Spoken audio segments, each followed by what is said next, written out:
नमस्कार दोस्तों, स्वागत है आपका हमारे YouTube channel Target Civil Services में। दोस्तों आज है 15 मई और मध्य प्रदेश के डेली करंट अफेयर में आज हम पढ़ेंगे 15 मई के करंट अफेयर। तो लेक्चर ध्यान से देखिएगा। देखिए दोस्तों, जिसको भी मध्य प्रदेश करंट अफेयर में जनवरी 2021 से लेकर अप्रैल 2022 तक मध्य प्रदेश करंट अफेयर की पीडीएफ चाहिए तो वो हमारे व्हाट्सएप नंबर 9111920612 पर मैसेज कर इसको मात्र 99 रुपीज में परचेज कर सकता है। दोस्तों इसमें सारे एमसीक्यू फॉर्म में क्वेश्चंस मिलेंगे और सारे क्वेश्चन का डिस्क्रिप्टिव आंसर रहेगा। और डेज की बात करें दोस्तों हम तो 1 मई को अंतर्राष्ट्रीय मजदूर दिवस मनाया जाता है, 2 मई को वर्ल्ड टूना दिवस मनाया जाता है और 3 मई को वर्ल्ड प्रेस फ्रीडम डे, 7 मई को वर्ल्ड एथलेटिक्स डे मनाया जाता है, 8 मई को विश्व रेड क्रॉस दिवस मनाया जाता है और 12 मई को अंतर्राष्ट्रीय नर्स दिवस मनाया जाता है। देखिए दोस्तों, आज है 15 मई और 15 मई को मनाया जाता है विश्व परिवार दिवस। तो अंतर्राष्ट्रीय समुदाय के परिवारों के संबंध के महत्व को दर्शाने के लिए हर साल 15 मई को अंतर्राष्ट्रीय परिवार दिवस यानी इंटरनेशनल डे ऑफ फैमिलीज मनाया जाता है। यह दिन दोस्तों परिवारों से संबंधित मुद्दों के बारे में जागरूकता को बढ़ावा देने और परिवारों को प्रभावित करने वाली सामाजिक, आर्थिक और जनसांख्यिकी प्रक्रिया के ज्ञान को बढ़ाने का अवसर प्रदान करता है। और दोस्तों विश्व परिवार दिवस यानी इंटरनेशनल डे ऑफ फैमिलीज कब से मनाया जा रहा है? तो ये 1994 से मनाया जा रहा है। किसके द्वारा मनाया जाता है दोस्तों? ये यूनाइटेड नेशन के द्वारा मनाया जाता है। ठीक है, बात करें हम यहाँ पर यूनाइटेड नेशन की दोस्तों, इसका मुख्यालय कहाँ पर है? तो ये न्यूयॉर्क में है। इसकी स्थापना कब हुई थी? 24 अक्टूबर 1945 को हुई थी। और इसमें सदस्य कंट्री कितनी दोस्तों? 1993 है। और 193वां देश कौन सा था? तो ये दक्षिणी सूडान था। और इसके अभी महानिदेशक कौन है? तो ये है एंटोनियो गुटेरस। दोस्तों बात करें हम यहाँ पर इंटरनेशनल डे ऑफ फैमिलीज की थीम 2022 की। ठीक है, यहाँ 2022 कर लीजिएगा। ये 2022 की थीम है फैमिलीज एंड अर्बनाइजेशन। ठीक है, तो विश्व परिवार दिवस 2022 का विषय क्या है दोस्तों? Families and urbanisation. दोस्तों सबसे पहले हमने जो कल करंट अफेयर पढ़े थे उसका रिवीजन कर लेते हैं, उसके बाद स्टार्ट करेंगे हम आज की करंट अफेयर। तो कल के करंट अफेयर में पहला क्वेश्चन था हमारा, हाल ही में एनसीसी महानिदेशालय मध्य प्रदेश और छत्तीसगढ़ के अतिरिक्त महानिदेशक कौन बनाए गए हैं दोस्तों? तो ये बनाए गए हैं ए.के. महाजन जी। तो इसका आंसर हो जाएगा ऑप्शन नंबर ए। ठीक है दोस्तों, ए.के. महाजन अभी हाल ही में एनसीसी महानिदेशालय मध्य प्रदेश और छत्तीसगढ़ के अतिरिक्त महानिदेशक बनाए गए हैं। ठीक है, तो हमारे देश के वायुसेना अध्यक्ष कौन है? वी.आर. चौधरी है। और वायुसेना दिवस कब मनाया जाता है? ये 8 अक्टूबर को मनाया जाता है। और हमारे देश के नौसेना अध्यक्ष कौन है दोस्तों? आर हरि कुमार है। और नौसेना दिवस कब मनाया जाता है? ये 4 दिसंबर को मनाया जाता है। ठीक है, और मनोज पांडे दोस्तों हमारे देश के थल सेना अध्यक्ष है। ये अभी हाल ही में इनकी नियुक्ति की गई है। और थल सेना दिवस कब मनाया जाता है? तो ये 15 जनवरी को मनाया जाता है। और दोस्तों अभी हमारे देश के सीडीएस यानी चीफ डिफेंस ऑफ स्टाफ कौन है? मनोज मुकुंद नरवरे है। ठीक है, और हमारे देश के पहले सीडीएस कौन थे दोस्तों? विपिन रावत जी थे। दोस्तों बात करें यहाँ पर एनसीसी की तो इसकी फुल फॉर्म क्या होती है? National cadet corps. ठीक है, और इसकी स्थापना कब की गई थी? 16 जुलाई 1948 को की गई थी। और इसका मोटो क्या है दोस्तों? एकता और अनुशासन। ये बहुत बार एग्जाम में पूछा जा चुका है। ठीक है, तो एनसीसी का मोटो क्या है? एकता और अनुशासन। और इसके अभी डायरेक्टर जनरल कौन है दोस्तों? तो ये है लेफ्टिनेंट जनरल गुरबीरपाल सिंह जी है। नेक्स्ट क्वेश्चन दोस्तों हमारा यूएनडीपी, इसकी फुल फॉर्म क्या होती है? United Nation Development Programme. दोस्तों मध्य प्रदेश के कितने स्वास्थ्य केंद्र में सोलर पैनल लगाएगा? तो ये लगाएगा 75 स्वास्थ्य केंद्रों पर। तो इसका आंसर क्या हो जाएगा? Option number C. ठीक है, 75। दोस्तों बात करें हम यहाँ पर यूएनडीपी की तो इसकी फुल फॉर्म क्या होती है? United Nation Development Programme. इसका मुख्यालय कहाँ पर है दोस्तों? तो ये अमेरिका में है, अमेरिका के न्यूयॉर्क में है। ठीक है, इसकी स्थापना 22 नवंबर 1965 को हुई थी।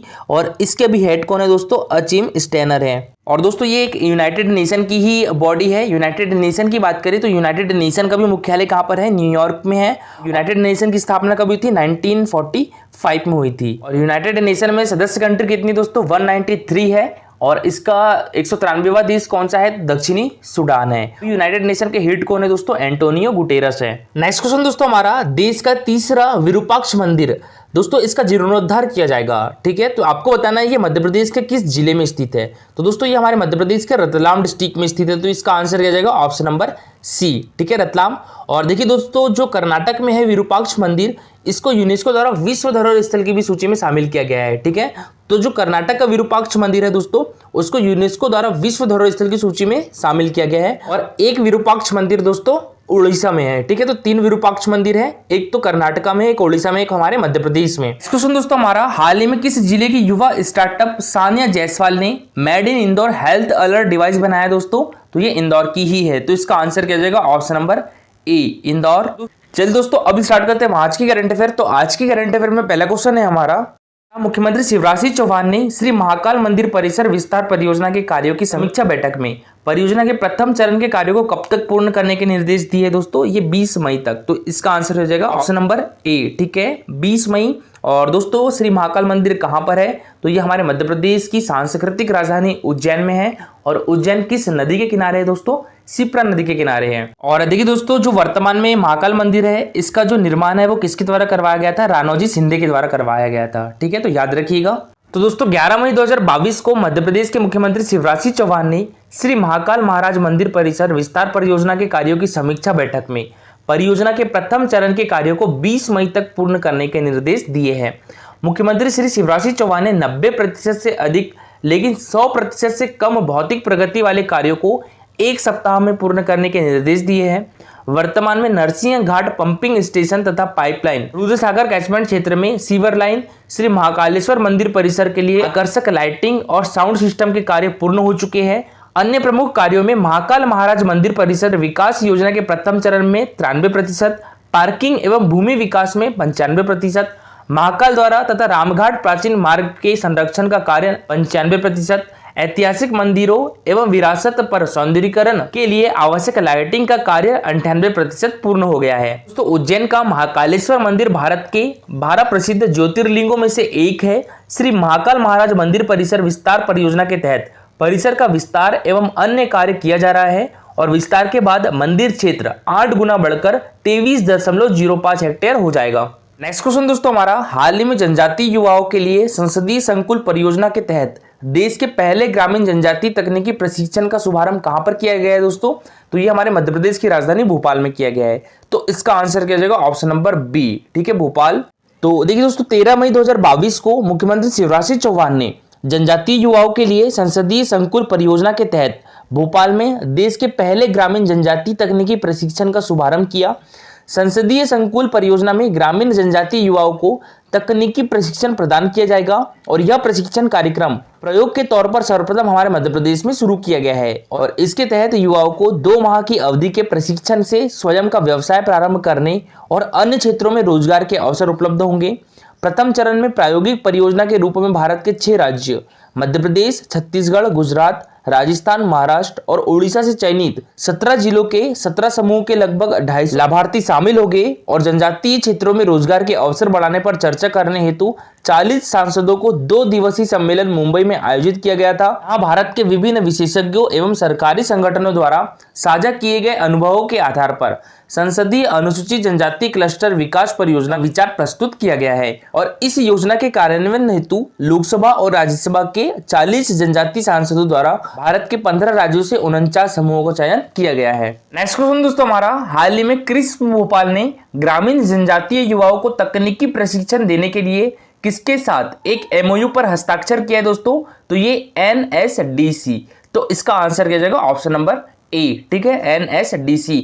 और दोस्तों NSDC की फुल फॉर्म क्या होती है? National skill development corporation. दोस्तों नेशनल स्किल डेवलपमेंट कॉर्पोरेशन की बात करें तो इसकी स्थापना 2008 में हुई थी और इसका हेडक्वार्टर न्यू दिल्ली में है और इसके अभी चेयरमैन कौन है दोस्तों? AM नाइक है। दोस्तों बात करें हम यहाँ पर क्रिस्प भोपाल की, तो centre for research and industrial staff performance यानी क्रिस्प भोपाल की स्थापना वर्ष 1997 में भारत जर्मन तकनीकी सहयोग समझौते के तहत एक सोसाइटी के रूप में की गई थी। और इस परियोजना के लिए MSME मंत्रालय भारत सरकार, लाइन मंत्रालय था, जबकि तकनीकी शिक्षा और कौशल विकास विभाग मध्य प्रदेश सरकार और जर्मन तकनीकी सहयोग एजेंसी के कार्यान्वयन भागीदार थे। तो देखिए दोस्तों, मुख्यमंत्री शिवराज सिंह चौहान एवं राष्ट्रीय संगठन महामंत्री श्री BL संतोष की उपस्थिति में क्रिस्प एवं NSDC के मध्य MOU पर हस्ताक्षर किए गए हैं और इस MOU के तहत ग्रामीण जनजातीय युवाओं को तकनीकी प्रशिक्षण दिया जाएगा और संस्थान आपस में मिलकर रिसर्च के क्षेत्र में कार्य करेंगे। और इस अनुबंध में क्रिस्प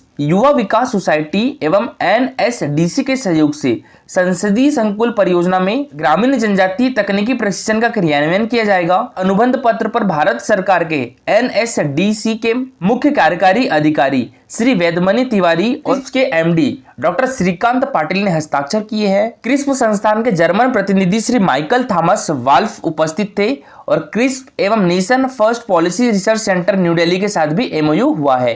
इस अनुबंध पत्र पर क्रिस्प एमडी डॉक्टर पाटिल और nation first policy research centre के डायरेक्टर श्री उदय भास्कर ने भी हस्ताक्षर किए हैं। तो अनुबंध में क्रिस्प एवं एनएसडीसी की स्ट्रेटेजिक पार्टनरशिप होगी।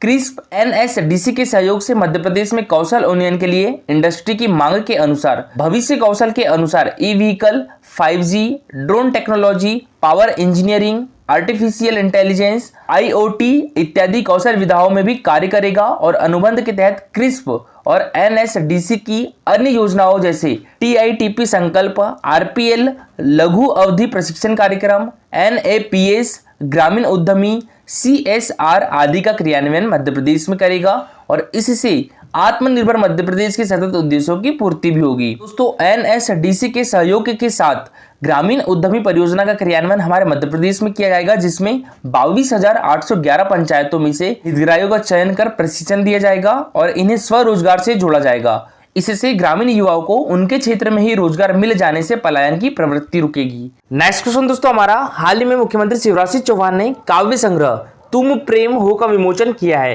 तो दोस्तों इसकी रचनाकार कौन है? तो यह है सुरभि नोगजा। तो इसका आंसर दिया जाएगा ऑप्शन नंबर सी। तो मुख्यमंत्री शिवराज सिंह चौहान ने सुरभि नोगजा के काव्य संग्रह तुम प्रेम हो का विमोचन किया है और यह सुरभि की प्रथम काव्य रचना है। इसे उज्जैन के ऋषि मुनि प्रकाशन ने साहित्य अकादमी संस्कृति विभाग भोपाल के सहयोग से प्रकाशित किया है और मुख्यमंत्री शिवराज सिंह चौहान ने कहा है कि इस पुस्तक के माध्यम से सुरभि ने नारी के हर रूप को अपनी कविताओं में साकार करने का सुंदर प्रयास किया है। और दोस्तों कल का हमारा क्वेश्चन था, मध्य प्रदेश जनजाति संग्रहालय किस शहर में अवस्थित है? तो ये हमारे मध्य प्रदेश की राजधानी भोपाल में है। तो इसका आंसर क्या जाएगा? Option number C, Bhopal. और दोस्तों ये एमपीपीएससी 2020 में पूछा गया था। और आज के लिए दोस्तों आपका क्वेश्चन है, विश्व प्रसिद्ध पर्यटन स्थल सांची का प्राचीन नाम क्या था? ठीक है, ये भी एमपीपीएससी 2020 में क्वेश्चन पूछा गया था। तो इसका आंसर पूरी डिटेल में दीजिएगा। और दोस्तों आज के लिए इतना ही। Thank you for watching this video.